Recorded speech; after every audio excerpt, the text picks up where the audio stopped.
首先係 U 字一刀剪嘅 solution， 我哋沿住對稱軸向下接，跟住沿住呢條 angle bisector 再接，你見到佢係 align 咗。然後處理呢個部分呢 angle bisector 嘅時候用山接，而呢條 perpendicular 用谷接，咁咧就會推入去，將呢度推入去，就係咁樣。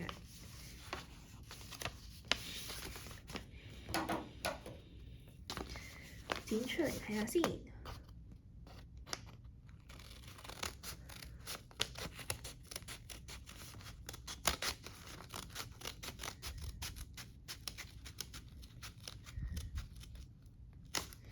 好，一刀剪